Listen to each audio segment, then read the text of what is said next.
Very early on in the Book of Mormon, we see Nephi confronted with a terrible decision, that is, the killing of Laban in order to obtain the plates of brass. We see him struggling with the spirit and struggling with his own mind when it came to this decision. How did Nephi feel about it? And more importantly, how do we as readers feel about it as we watch a young man struggle with a terrible choice? Join us today in this class where we talk about the killing of Laban and the answering of prayers in order to obtain the greater good. Welcome to the Hidden Treasures podcast, where we explore the rich doctrines of the Church of Jesus Christ of Latter-day Saints. Drawing on both inspired teachings and the latest research, we examine closely the revealed scriptures of the Restoration. Of course, opinions expressed here do not constitute official pronouncements of the Church or its leaders. These classes are recorded live and taught by Kevin Hinckley.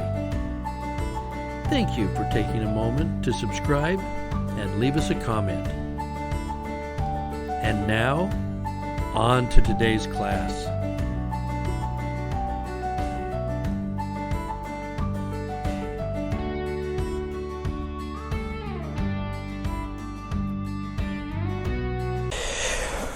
Okay, let's begin today. It's been kind of a fun one.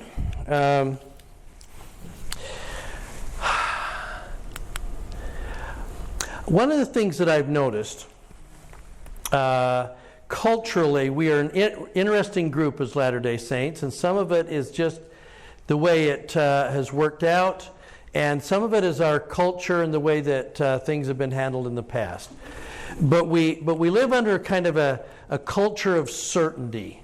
Over the years, we like things to be certain, and we're going to know. So if we're not careful, we can tend to towards the quick Sunday school answers. We're looking for the answer. And if people have two different answers, that's not right. We have to come up with the Sunday school answer till we figure that thing out, because everything has the answer to it. Okay? And that's why we like things like clear formulas.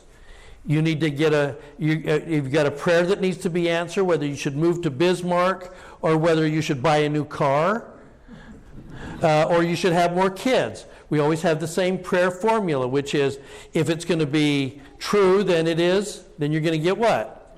Burning. And if it's not true, a stupor. And we're going to try and use this formula given to Oliver Cowdery to help translate the Book of Mormon, and we're going to trying to decide if we should move to Illinois or not.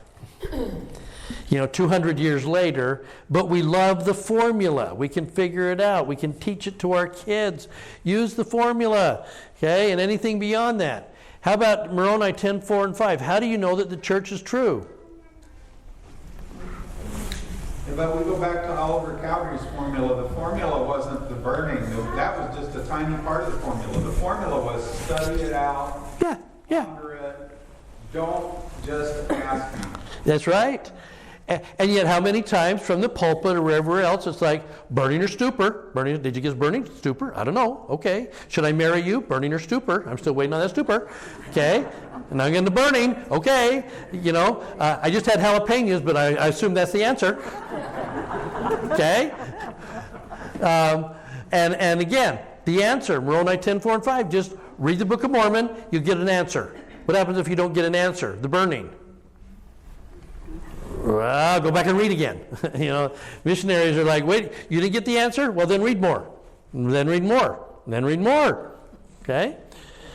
And that's why with this idea of certainty, we're going to get up and we're going to say, with every fiber of my being, I want to know rock solid, with every, beyond a shadow of a doubt, and doubt not, fear not. And I know this is the true church, and I know as firmly if I was in that grove, I would know as much as Joseph Smith did, because I know for every, okay? And at the same time, we keep reading in the scriptures that talks about faith is the substance of what? things hoped for, the essence of things not seen. Oh, that's weird. Suddenly, faith is things that we can't see and don't know. What do we know for sure? We feel peace. We feel things. It's that Alma 32 kind of experience where it starts to grow and it feels delicious to us, and that propels us forward. Now, I would say unto you, is your faith perfect? No, it's not. In that thing that you feel. But in the church, we have wanted certainty. And we're going to double down when we want things to be for sure. And what happens when we struggle with things like some doubts? Well, that's not certain. A doubt is not knowing. That's a bad thing. Some people keep beating those doubts, though. Don't let it be. Well, yeah, so the question is, and actually we're going to talk about this a little bit, what happens when you have questions and we have doubts? I've kind of joked before that if somebody were to stand up in a gospel doctrine class and say, I'm having some doubts about this or this or this, I can guarantee you within 30 seconds someone on the other side of the classroom would say, I know beyond any certain, any moment of doubt, I know it's true, and because we're going to push down doubts and questions with certainty and not give ourselves to ask questions. Yeah. I know that some of us thought that this phrase originated with Ronald Reagan, trust but verify. Yeah. No, that originated with the Lord. He wanted us to trust, but then he wanted us to also do the work. Yeah. Yeah, what happens, by the way, when we get locked into so much certitude about things, and we believe we know, and we don't have to, and we just know? What happens in terms of honestly questioning? What happens to learning from other people? I don't have to learn from other people. I know. Are we going to keep looking? Are we going to keep asking? No. When we land on certainty, we start pushing out inquiry, questioning, looking, learning, humility, because we're going to stand on absolute certainty. And when we get into scriptural stuff, we're going to find out that there are different ways to look at things, and that should push us to ask questions. All of the Doctrine and Covenants was received because they had what? Questions. Every time. Yeah. When we get into that rut, I think the worst thing is stop caring. We do stop caring. We don't have to look because we know. Okay? And so part of what we're going to be looking to try and do here is have the ability then to, especially when we're starting to look at the scriptures, we can start to ask some questions and not assume that we know what we're looking at. Is that fair? Okay, so this is really a good place to start with that.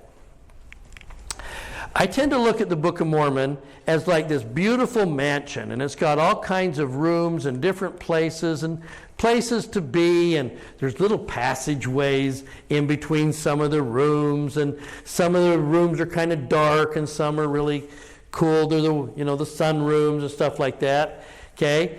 And so the Book of Mormon is like this fabulous place to play and learn and see things. But isn't it interesting that every person, if you're going to start reading the Book of Mormon, you're going to come in through the front door. And within the first few chapters of the Book of Mormon, right in the entryway to the Book of Mormon, what do we run into? What's one of the first things you got to come face to face with in 1 Nephi 3 and 4? Laban and Lemuel first, struggling that, and then right behind that comes even a tougher one, Laban, and the killing of Laban. And it's like, this looked like a really nice place to walk into. You got to read the Book of Mormon. It's very cool. All right, I'm going to read the Book of Mormon. We come walk in, it's like, wow. There's a defenseless drunk man that gets his head chopped off in the first few chapters. And if you think about it, the plates are his property. Yeah, hold on to that idea. We're going to come back to that in a sec.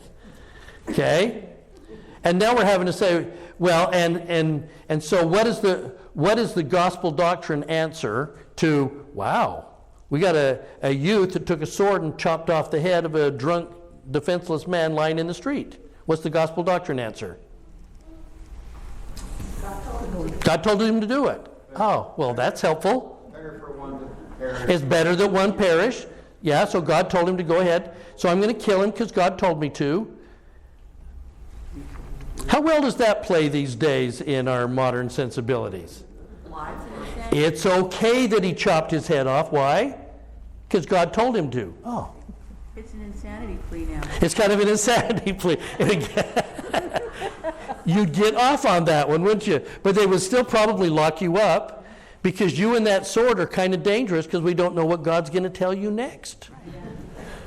Okay, so that's but be careful about being too fast to jump over this stuff and go, well, we lock it in because there's like some uncomfortableness. This is a prophet here who's killing defenseless people. I mean, even David hit him with the rock before he cut his head off. Okay? Oh, and was trying to defend an army, but this is like a drunk guy. Okay? So in order to take a look at this and give it some heft, I think we have to see the whole thing in context, but we're still not going to answer, was it the right thing to do? How about that? How's that just leave that question? Yeah. Was there other options? I have a non-member friend and we were reading, we saw the video. Yeah. When they took their precious things in his palace, he stole the things and sent the guards to kill him. So she said, he was right. Yeah, right? Okay. That's why I say we may find that there's several ways to look at this, but our certainty wants to say we want one answer. Okay? So let's set this up, because there are just so many lessons that come out of this thing. I was going to go through several chapters, and I couldn't get past chapter 4. Yeah. Well, I noticed in the reading for the Come Follow Me, the Lord commands Abraham to lie about Sarah. Mm-hmm. Yeah, she's your sister. So Oh, yeah. Okay. So you're going to wrestle with that, okay? And it might have just been that this is an old text. It might be that what really happened. It might have been exactly that. And that's okay to have a variety of views as we look at this, enough that you could that righteous people would debate both sides. Okay? All right, so we have this beautiful place. One other thing I want to remind you is we kind of set the stage for what's happening there in the dark streets of Jerusalem in 600 AD or BC. Okay? Now remember, these events, the leaving Jerusalem and obtaining the place, this story is actually going to be told in some way multiple times. The first time this story is going to be told, or at least some aspect of it, from Lehi traveling, it's going to be first recorded where? In the large plates. Remember, the large plates of Nephi was that overall history of the Nephites. It's the big history. It's the big history book, the large plates are. Okay? And then it's going to get told a second time by who?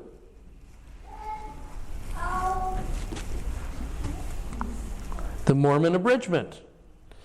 Mormon's going to come through and abridge what was written in the big history book, and he's going to get it all together, and he's going to put it together on the plates for Joseph Smith to translate somewhere down the road. Okay? Now, the problem, of course, is that wonderful abridgment from Lehi all the way to Moroni that Joseph had, and Joseph starts translating, and they're cooking along, and then along comes who? Martin Harris. Who's I missed my daughter's wedding. I didn't plant crops in Palmyra. I've been gone for a while. My wife is freaking out, and dang it, I need to show her something. I'm not just down in Harmony being strange. So he, ask. He finally takes we think several hundred pages. 116 pages is kind of where the page they were in the book. Okay? So there's actually more than 116 pages, but we call it 116 pages. Now, 116 pages. And those get lost. We don't know what happened to them. It's always blamed on Lucy Harris, who on her deathbed as a stout Quaker says, I didn't take them, I didn't burn them, it wasn't me. So we're going to take a devout Quaker on her word that it wasn't Lucy Harris, but we don't know who did it.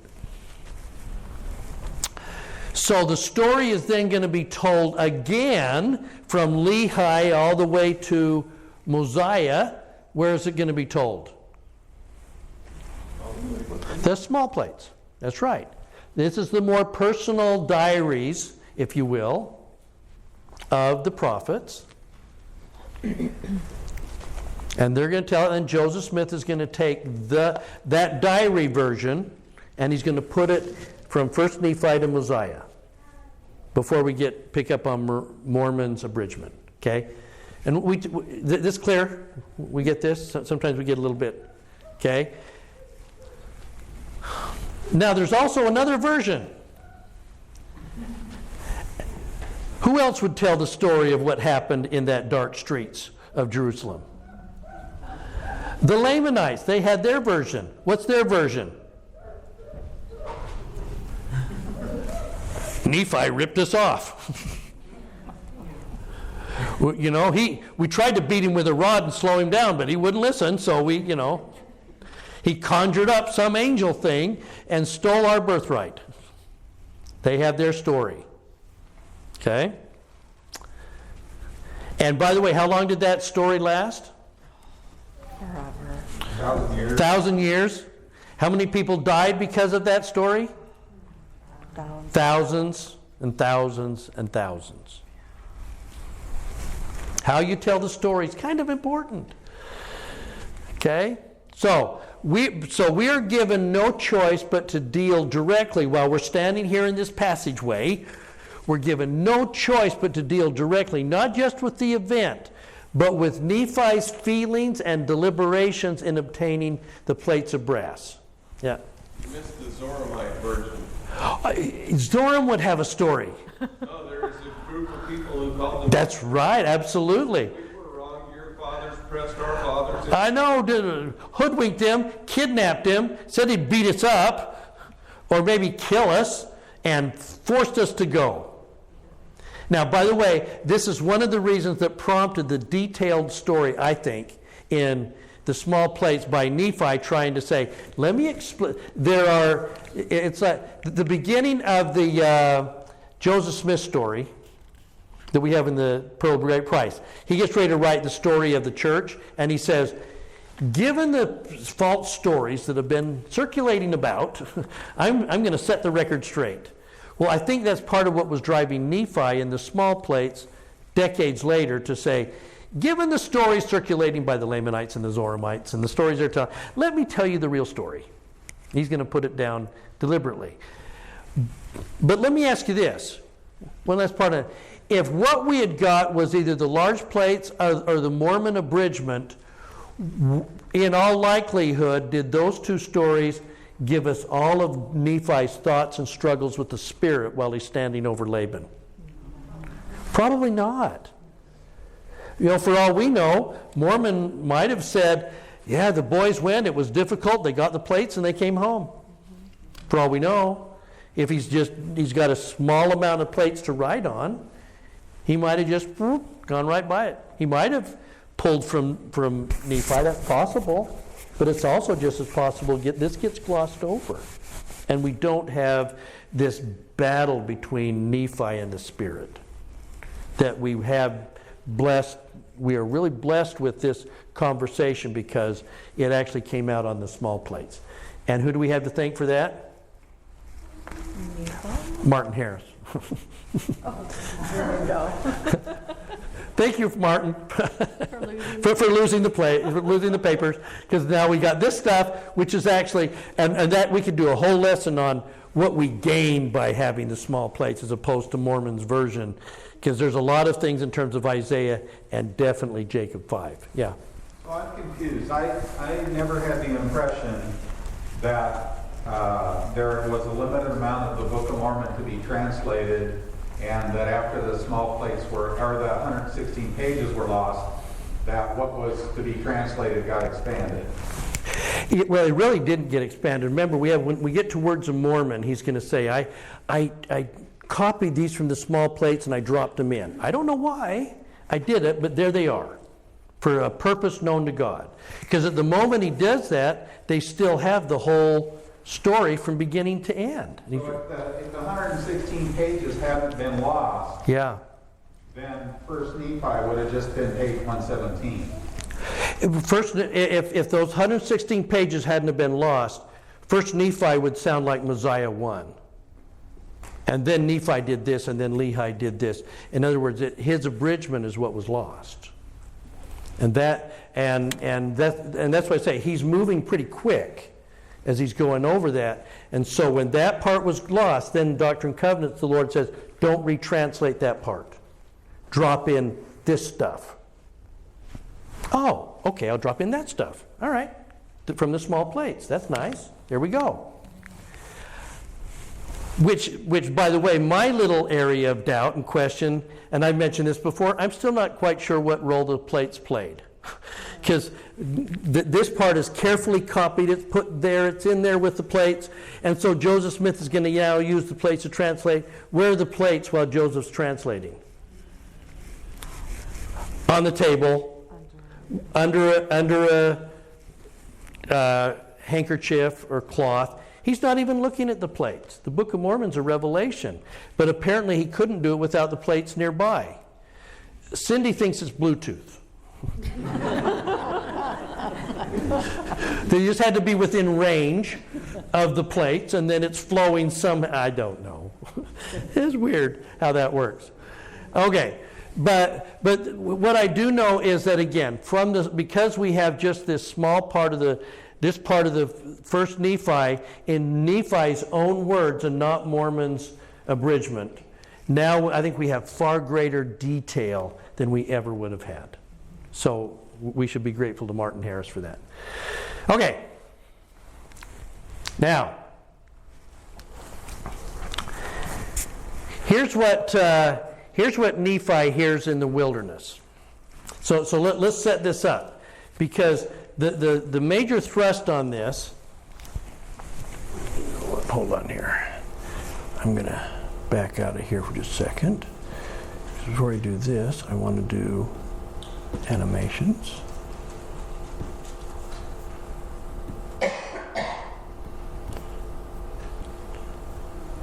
Nothing like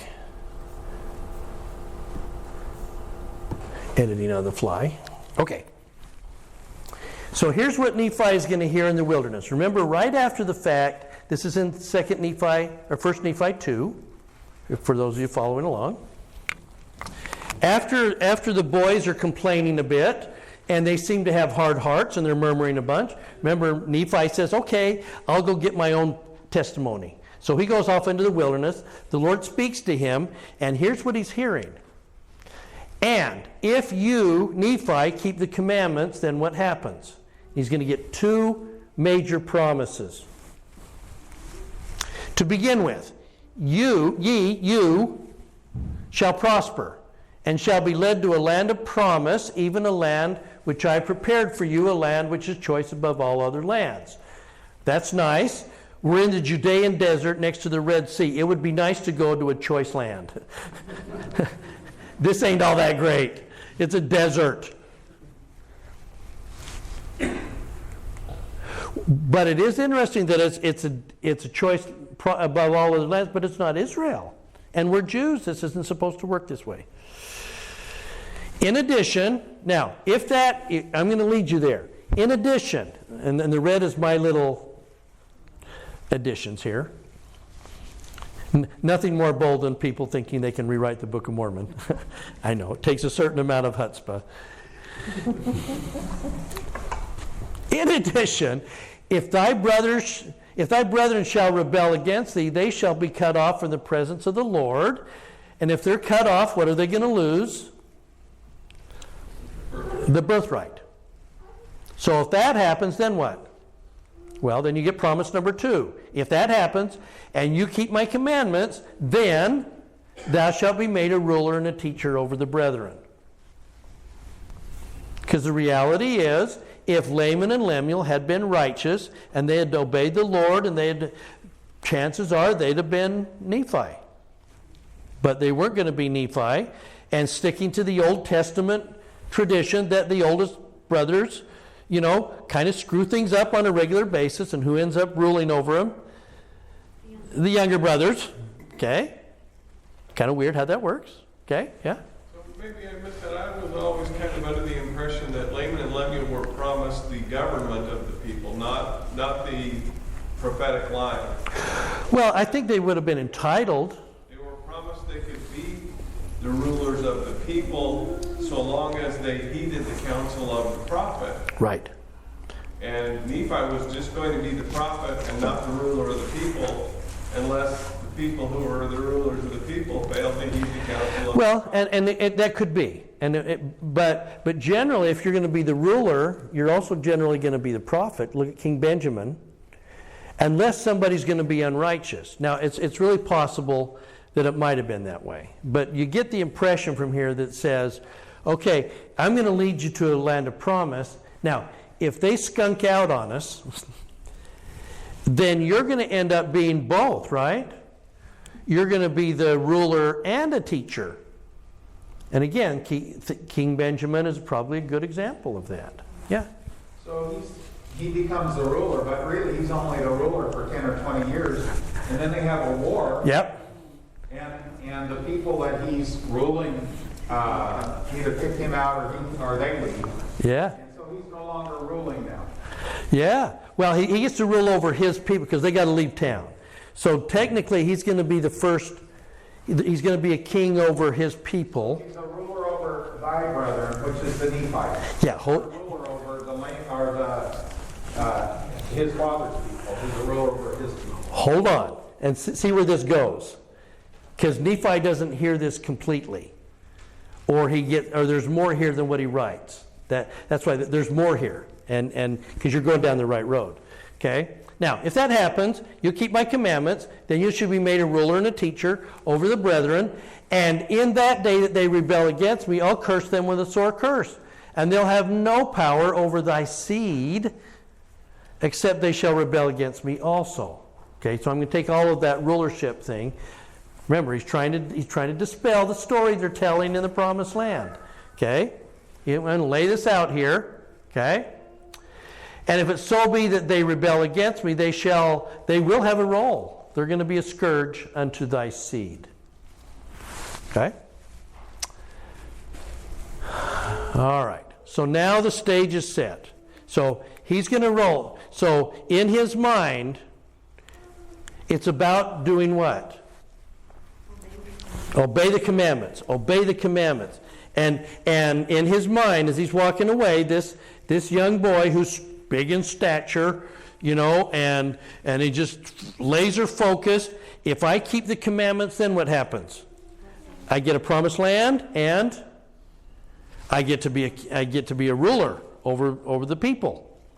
Well, that's kind of cool.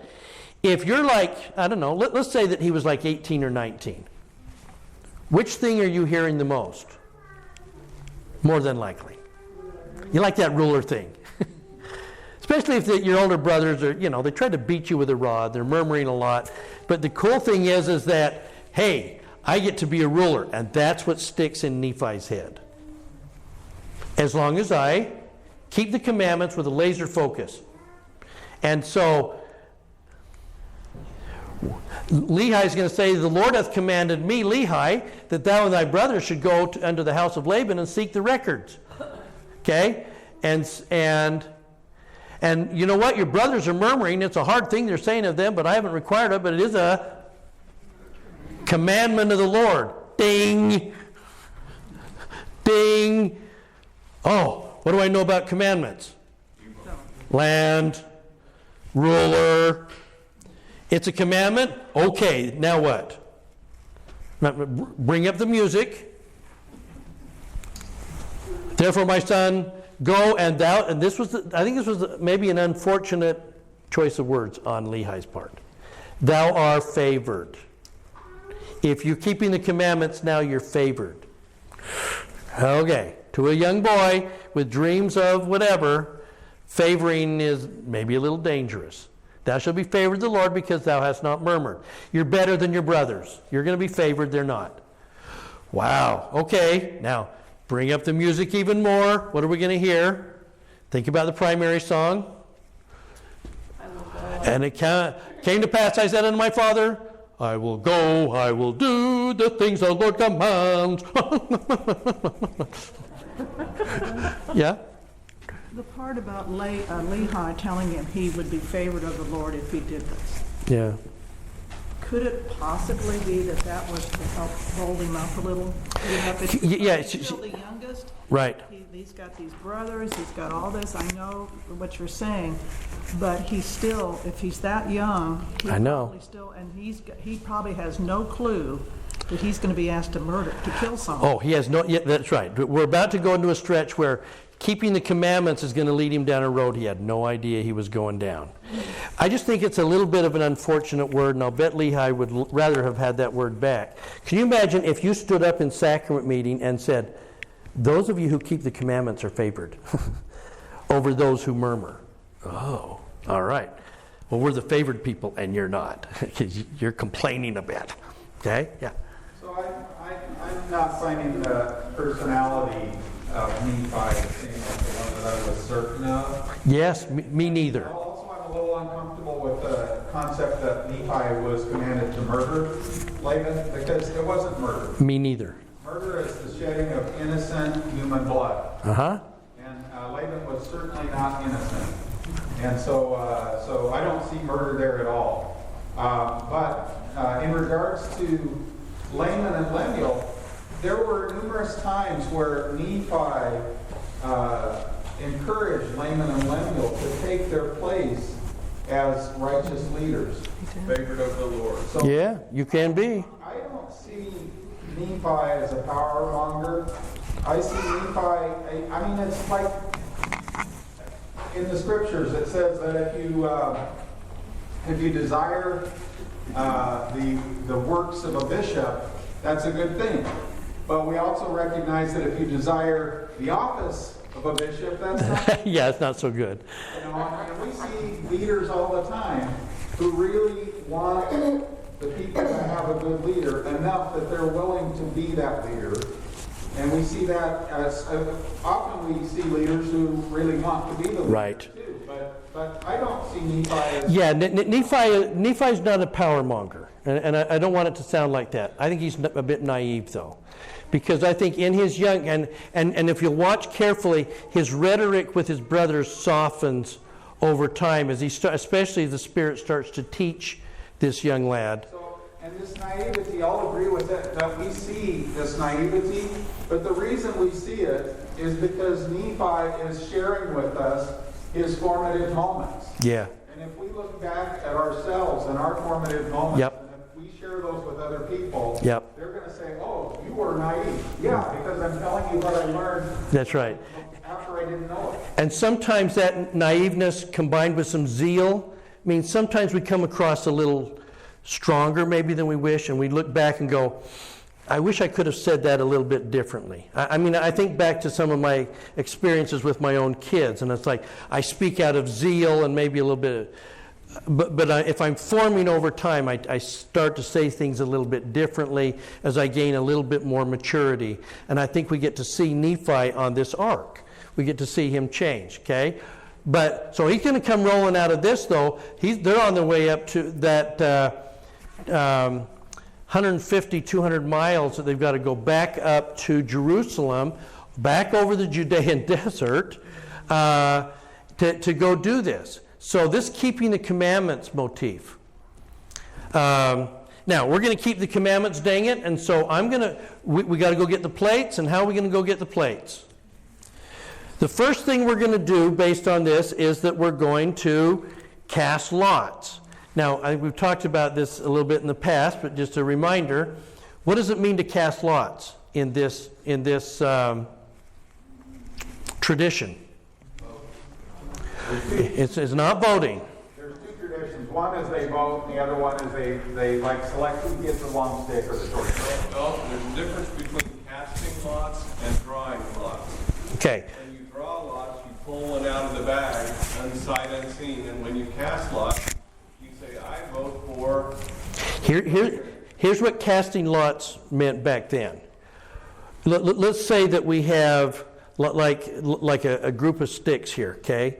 Now, the belief was, in that tradition, one of the ways to do this was that you would throw it into the air, and then when it lands, the one that the stick is pointing at is the one that has to go do the thing, okay? Or if they were pulling it out of here, it's still a sense of, we're going to pull it out. But isn't that random? It's called the roll of dice. Yeah, like rolling the die. We're going to roll the dice. Isn't that random? It's only random if you don't believe that God's involved. That's right. That's right. And that's what was happening here. The idea of casting lots, however they did it, and that's why we think that's what happened at Masada, by the way, the little broken shards that were going to determine the last 10 guys who was going to have to then kill their families, and the last guy would kill the other 9, and then he would kill himself. So only one person has to commit suicide, which is a whole other story, okay? But we have those shards. But the idea was that God would be involved. However we're going to cast lots, it's God saying Laban should go, because God is somehow involved in the casting of which straw was drawn or which stick was pointing or however that worked. God was involved. So traditionally they're doing what they would be the best way to do this, is that we're going to cast lots, and surprise, surprise, guess who's called? The eldest. Shocker. Okay? And it's your job to be the first one to go confront Laban, to go ahead and do this. So Laban is called. He's the one that drew the inspired long stick or short stick or shard or whatever it was. Okay? Now, Laban's response in saying no to him is an interesting one. Did he say, you're a thief? No, he says, thou art a robber. What's the difference between a thief and a robber? Thieves steal stuff. What are robbers stealing? The victim is present. Yeah, no, robbers are stealing authority. A robber is going to come stealing some status, stealing some something. Okay? In a lot of cases, that's what robber meant. You're taking something that will really not diminish me financially. You're diminishing something authority, knowledge-wise, something like that. Okay? So he was putting some status on the fact that he had the brass plates, more than likely. Does that make sense? Okay? Thou art a robber. Okay? Oh, because if it's just about financial stuff, then it would, and they didn't necessarily catch this, so what's the next step? Buy it. Oh, we got gold and silver. Oh, that's right. Okay. All right. So we're going to buy the plates. Okay. And then that doesn't work. So now listen to Nephi. When that doesn't work out, and they chase him out and they steal their gold, as the Lord liveth and as we live. That's an oath. Here comes the oath. As the Lord liveth, we will not go down unto our Father until we have accomplished the thing which the Lord hath commanded us. For I know that the Lord giveth no commandment unto the children of men. And it came to pass that after this manner of language did I now. I'm trying to persuade my brethren. Okay? A little bit of a softening here. Okay? I did persuade my brethren that they might be faithful in doing what I'm telling them to do. I'm going to persuade them to do what? Keep the commandments. What the Lord is telling you to do. It's not about me. It's about the commandments. Ah, well, all right. We'll say no and try and hit you with a rod. Okay? Well, then, but I'm trying, right? I'm trying to get you guys to keep the commandments. All righty. Okay. So, option 3, after the angel. Doing it the traditional way didn't work. Appealing to gold and silver, appealing to that didn't work. So what's option number 3? How do we accomplish what we need to do? How are we going to do this? After explaining to the brothers that God would slay Laban, So in this case, the angel comes and talks to Laban and Lemuel. Okay, in Abraham's case, the angel came in a dream and talked to the kings and said, no, don't take Abraham's wife. Right. Give him a bunch of money. Right. So would it have been convenient for the angel to just go talk to Laban? Hey. Right? Right? Yeah. It's gonna go well for you. I know, yeah. If you want to keep your head. No, you're right. And so after explaining to the brothers that God would slay Laban, then the third option, and by the way, we could spend a lot of time. There's a cautionary tale here about how we get answers. It really is. You're going to do it the traditional way. You're going to do it according to common sense, or the next step is going to be to do what? Now, Nephi crept into the city, and by the way, he says, I'm gonna leave the boys outside the walls, and I had them hid themselves out here, because I've got to picture somehow the boys kind of going, all right, we'll wait here. Let us know when you die so we can head home. We still don't think this is going to work. Do you think it's going to work? Not in a million years. Okay, Nephi, you go get him, buddy. Okay, and he says, no, the Lord is going to kill him, just like Moses had the Egyptians killed and stuff like that. It's going to be good, but I have no idea what I'm doing. Think how many callings you've ever gone into in your life where you go, I got no clue how I'm going to pull this off. Okay? Yeah. I just still think it's funny that Nephi says that God will kill Laban as God killed the Egyptians by drowning them in the Red Sea. And then he finds Laban who has drowned himself in the Red Sea of wine. Yeah, that's true. That's true. Okay? So he creeps in. I was led by the Spirit, not knowing beforehand the things I should do. Okay? Not knowing beforehand the things I would do. I had no idea. God's just going to take him out. And instead, I got to take him out. Now, Nephi's reaction is really interesting. And remember, this is Nephi's telling of the story decades later. Nevertheless, I went forth, and I came near unto the house of Laban. I beheld Laban, he had fallen to the earth, and he was drunken with wine. He's drowning. Okay? And it came to pass that I was constrained by the Spirit that I should kill Laban. But I said in my heart, never any time I shed the blood of a man. Law of Moses says don't do this. And I shrunk and would not that I would slay him. Now, let me suggest something for just a second. The Sunday school answer on this, and I have given it in my years in teaching this part, is to take the word constrained. I was constrained by the Spirit. And what we quickly do is we hop over to the 1828 Webster's edition, the dictionary for the word constrained, and we use, and a lot of times Book of Mormon scholars will look at the 1828 Webster's because now it's kind of in Joseph's language. So you get a chance how certain words might have been used.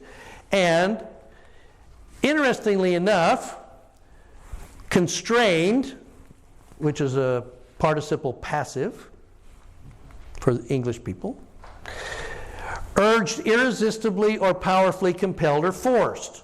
So we say, well, the Spirit was compelling him, forcing him, urging him to kill Laban. Remember how we like certainty? There's a second option here. It does mean restrained, confined, bound. Is there another possible way? And we don't know for sure. There are two possible ways of looking at this. And I'm not sure I know which one. I don't know. But I just think we need to be open that there maybe have been two possibilities here. First of all, I was pushed by the Spirit that I should kill Laban. I was held back by the Spirit that I should kill Laban. Maybe. I don't know. And I think it's debatable. And I think you could make credible arguments either way. That I was held back by, I was saying, I think I should kill Laban. And the Spirit's going, well, hold back. Think about this. Put this together. Don't know. Okay? Could go either way. You go a little further and it takes any question away. Yeah? Okay. And then there's going to be another argument that's going to come. Yeah. Well, when Am and Amulet were watching the people get thrown into the fire, and Amulet said, I'm not going to stop to this, and Amulet said, the Spirit constrains me. Yeah. And so I'm held back in that case, aren't I? what's happening is Nephi has a course he'd like to take. Yes. Or thinks he should. That is to not kill Laban. Right.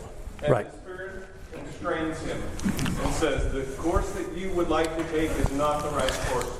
You need to take this other course. Or I just need you to think about it. Walk through this process because I'm asking you to do something that's really difficult.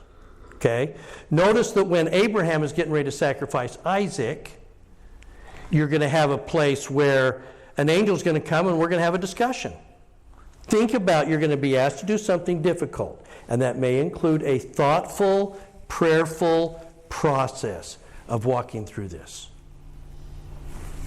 Okay? And I just think it's, and again, I don't think there's a clear answer on this. Now, what did the Lord tell him? Well, he argues with the Spirit. The Spirit says, yes, what's got to happen here. Okay? Now, when Nephi had heard these words, saying, you need to do it, it's better that one man should, die in unbelief. Okay, got all those kind of things. Got it. Now, remember, here's what he says, and I just think this is fascinating, because I want you to see that there's a change that has occurred here. He's going to say, after going back and forth with the Spirit, Nephi had heard these words, I remembered the Lord which he spake unto me in the wilderness, saying what? Insomuch as thy seed shall keep the commandments, they shall prosper in the land. Okay? How did he tell that story originally? Here, I'll remind you from chapter 2. If you keep my commandments, you will prosper in the land. Yea, even the land of promise that I have prepared. Whoa! Look at this shift that has occurred here. When he first hears these words, what he walks away from, what he records is, if I keep the commandments, what will happen? I will prosper. Now, what he's remembering at this critical moment, whether he should have to kill Laban or not, now how has that changed just a little? Who's going to prosper? His seed. Suddenly it's a little less about him. Watch the maturing process. It's a little less about him, and it's now more about what? His seed. Those are going to come next. Yeah. So in Texan, you translate ye to y'all. Y'all. All y'all. Yes. Either one. Yeah, that's right. He was reading it y'all the first time, and now he's hearing and remembering all. Oh, it's y'all. It's all y'all. Yes. Yeah, and suddenly now the sweet begins to be this, again, it's a little less about me. You're watching this maturing thing, and it's happened in a relatively quick period of time. Now it's about the generations that are going to come after you that will be impacted by what you choose to do here. You talked about him, this is causing him to stop and think. Yeah. This conversation with himself. I think that in Abraham's case, and also in this case, that the Lord wanted him to be sure and not just blindly follow it, Yeah. but know for a certainty, so you don't have doubt after this is over. Yeah. But you can go forward in confidence because you've gone through this personal struggle. Well, look at what happens with this personal struggle. Because here, now trying to weigh what he's going to do. The rhetoric changes just a little bit. Listen closely to this rhetoric. Yea, and I also thought. That my seed, in order to keep the commandments, according to the law, they should have the law, need the law. And I also knew. So you're watching this thoughtful, logical process. It isn't like, again, it wasn't just that the Spirit said, kill Laban, so he does. Now he's having to think his way through this. There is his own understanding of things is now being inspired, I think. And I also knew that the law was engraven on the plates of brass. And again I knew, see him doing it? In other words, the process of following the commandments is not just react and do it. He's saying, I'm hearing the Spirit, I feel it, and then I'm going to think my way through it. That this is, in our heart and in our mind, this is where you watch this balance occurring. Yeah? And I think that's why he was constrained by the Spirit, so he could figure this out. I think so too. And I agree with you. I think that's one of those reasons where I think this constraint might have been, you may still need to do this, but think it through. So that you're on, that's right. Because I'm not just having you do it, I'm teaching a prophet to be how to respond to problems. And I think that's, if the very least of this, we're watching this maturing process on Nephi's part. And I love this. Okay? All right? And again, I knew that the Lord had delivered Laban into my hands. Now, so I think a lot of times people either inside the church or outside the church have asked the question, was there another way that this could have been accomplished? It's possible. Don't know. I think it's debatable. There might, given the circumstances, there might not have been any other choice but to chop Laban's head off, and that was probably, based on what Nephi did, that's probably what needed to occur. But I think it's okay to ask, could they have done something else? I don't know. Yeah. Well, it's obvious that the Lord could have had a stroke, right? Could have. Or had him already dead. Yeah, and so, Yeah. or to say, okay, I'll take your money, here are the plates. Yeah. Or tie him up and do the same thing. I don't know. But as far as Nephi is concerned, he feels like this is the course that needs to action, and I've thought my way through it, and I think I need to do this. But what is it teaching us? Because Yeah. our natural reaction is what? Revulsion. It's our right. And the interesting thing is, we don't get Nephi's reaction later, so I think we are meant to struggle with this a bit. And I think that's the purpose of this. Is we're not getting some clear answers, and you can get either way. Yeah. So the question, was there another way this could have been accomplished? The two things that I find challenging about that is we're assuming this is obtaining the plates. Okay, but to me, that's a little myopic because this is obtaining the plates, getting out of Dodge, and not being chased. That's right. That's right. Mm-hmm. So that there's more involved. And then there's maybe another way they could have gotten plates with the law on it. But would they have been plates that had Nephi's family history on it? Absolutely. Yeah, absolutely. And I think those are great questions. Yeah. Well, talking about it could have been done a different way, the Lord could have done it a different way. He could have told Lehi, hey, Lehi, on your way out of town, stop by Zoram. Laban's house and pick up the plate. Absolutely. The Lord could have done it a different way. I know, and didn't. Yeah. Another hand. Oh, I was just thinking, they talked with Laban for a while, so he may have figured out that they had left town. And so he knew Yeah. they weren't in town anymore, and so Yeah. even easier to follow them. And By the way, we don't know if Lehi didn't stop by Laban. He might have, and then I'm going to send the boys back again, try one more time. Because I didn't think it was as big a deal. Once I got out there in the wilderness, I'm like, oh, shoot. How many times you got to church and went, I should have brought my scriptures. And didn't. Yeah. One more thing in the timeline that we haven't thought a lot about is how long it took Nephi to undress Laban so that he could have his clothes clean before he cut his head off. Yeah.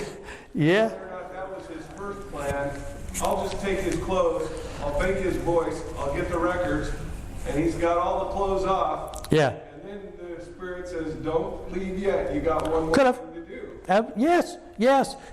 Okay, so you're doing the thinking I hope you would do, which is ask questions, think it through, and then you can come to a conclusion.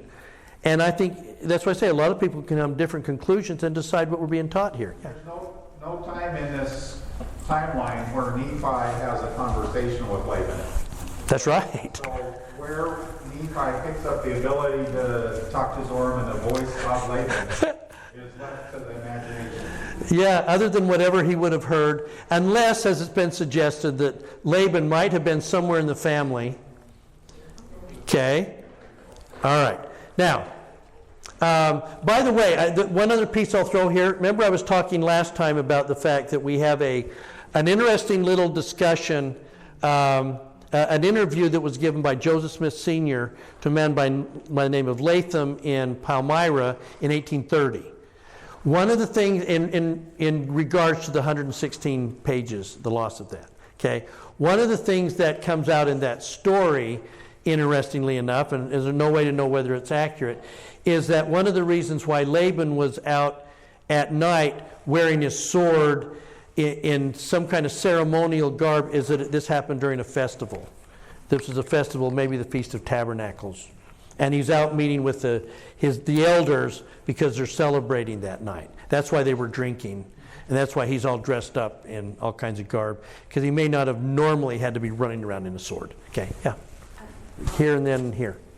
One of the things I think too is that through this process that the Lord was allowing him to see that to be a leader, you have to do hard things sometimes. Sometimes you do. You have to make decisions that are for the best.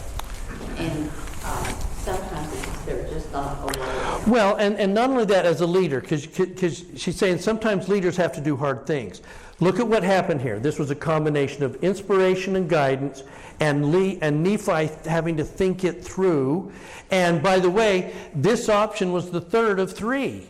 They'd already tried other things. So sometimes as a parent or someone in a calling, you're going to try a number of things, and guess what? They won't work. So that you go back to the drawing board and the Spirit and try to do it again, and I think that's okay. Yeah. I was trying to think. Moses killed someone, and that's why he left Pharaoh's palace, right? Yeah, he did. And maybe Nephi just killed someone, and he has to leave Jerusalem.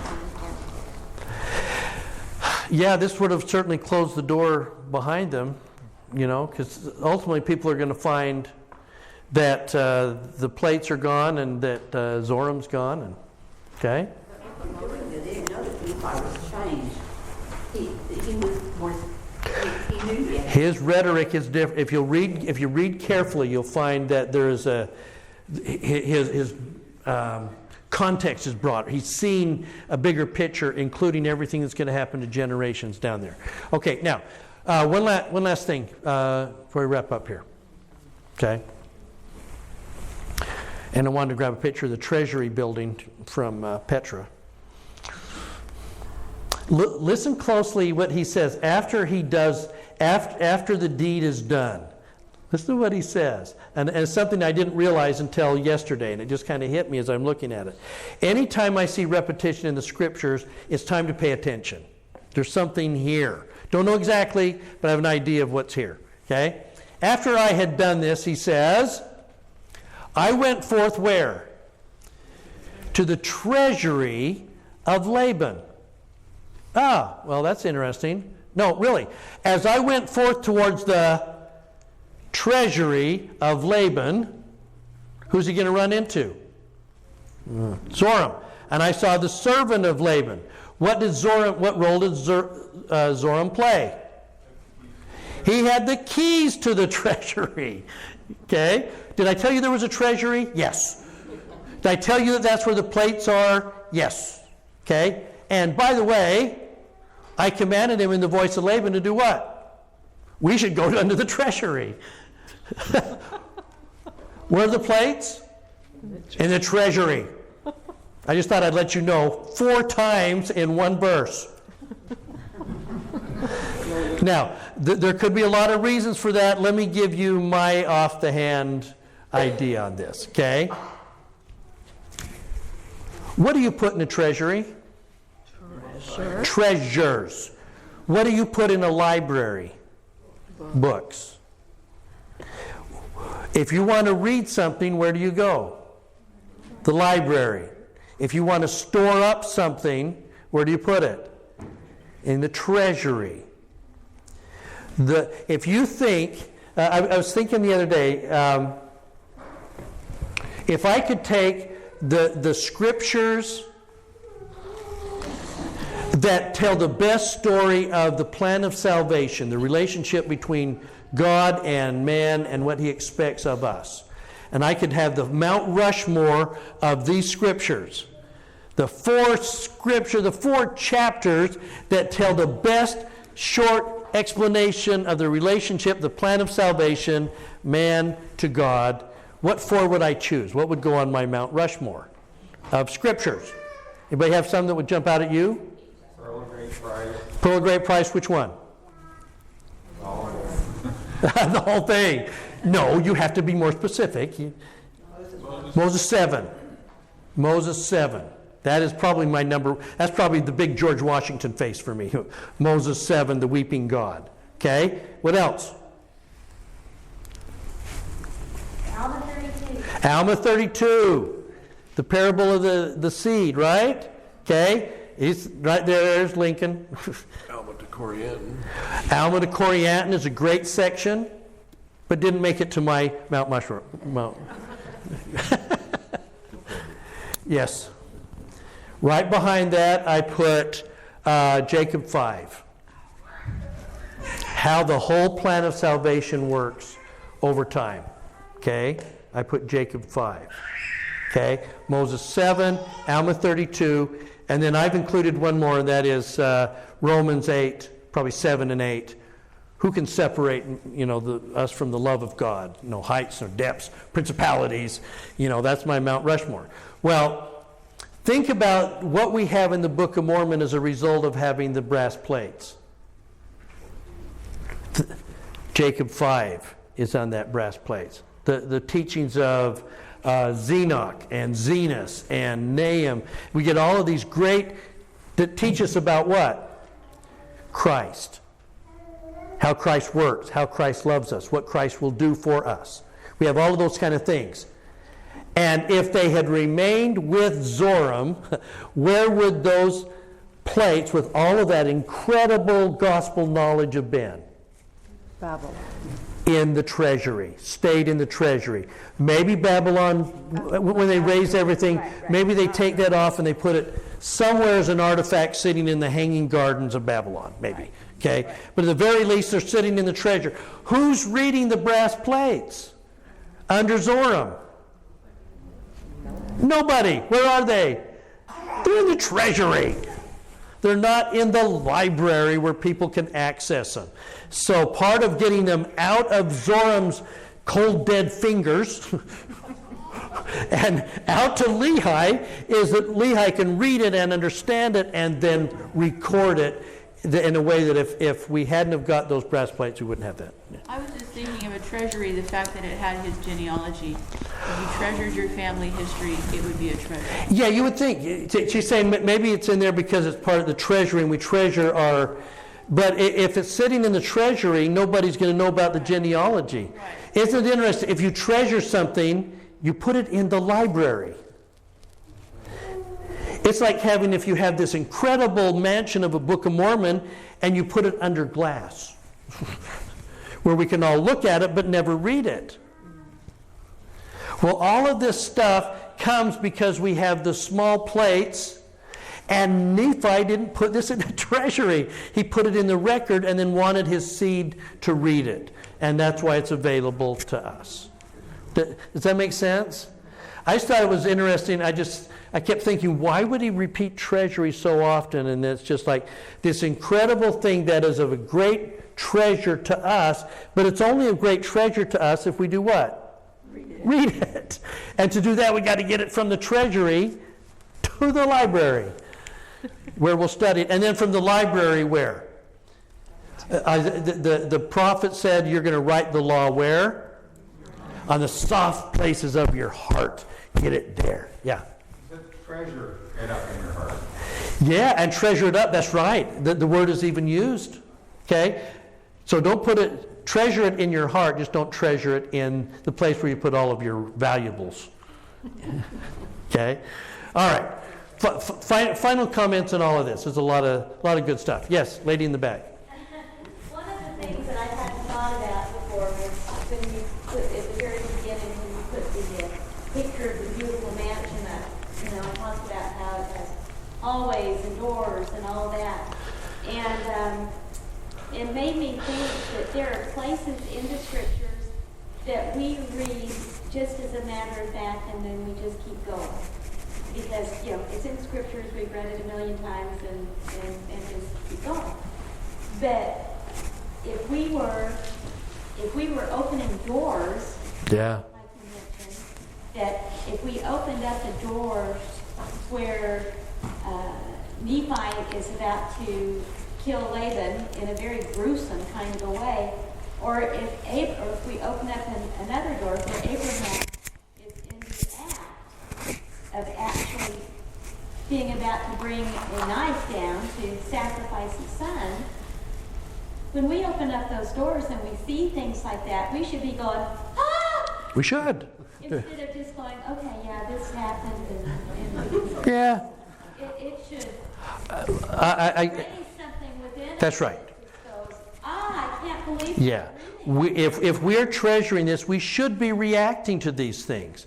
Rather than like we said, so Moses says, who's on the Lord's side who? You guys aren't, so we'll wipe out thousands. Or we're going to send the Israelites into Canaan, kill every man, woman, and child and pet. Okay, I guess God just commanded that. We should react. And then we got to react. What are we going to do? How do we feel about that? And I think that's what the Lord intends with some of this stuff. Yeah. We've left off one possibility.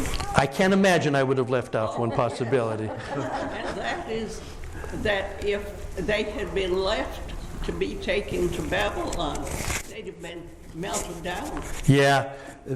I don't think we'd have had the brass plates sitting. We wouldn't have had that knowledge, however, what was going to happen next. Because the city is burned. In fact, even now, when you go through the old city and you look at some of the stones, you can still see the burn marks from where those stones were on fire. And brass could burn at a high temperature, couldn't it? Yeah. I'm kind of thinking about, not to wander too far off, but It's never stopped us before, Craig, from wandering off. Eve's decision. She took nobody's life but her own and Adam's, but that we don't know. We don't get quite the soliloquy that he went through, but she had quite a decision to make. Eve had another really tough one. Yeah, I think the scriptures are full of prophets and righteous people having to make difficult decisions. And guess what? So do we. Yeah. That's the value, I think, of having our own emotional reaction to this stuff. Yeah. Building on Cindy's comments, Yeah. it should make us stop and think too. It's putting us in the position of going through the same kind of inner struggle that Nephi went through. We have to make a decision that changes us. Yeah, oftentimes we make decisions that change us. And I guess I'm just going to suggest that if God is telling you to kill somebody, think about it first. Yeah. In the treasury, was that a way to control people so that you could kind of like the Catholics back in the day, people could read and go and got the priests. Yeah, that's a good point. If I've got it in the treasury, I can control it, and maybe that's a way of controlling people. And this might have been where some of the plain and precious truths, especially about the Messiah, were kept back from the people. I think that's a great point. All right, that plenty? Heads full?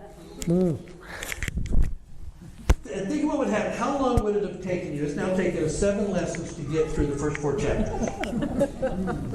Think about how many times you've sat down an afternoon and went, boop, boop, boop, boop, boop, boop, and you were done. Wow. Yeah. He killed Laban. Okay, next. There's a lot here, and I just love that we have a setting and an opportunity to slow it down just a little bit and open up the depth that is here. Look at some of the little byways inside the mansion. So I'm thankful for you guys and our ability to do this. I leave that with you in Jesus' name.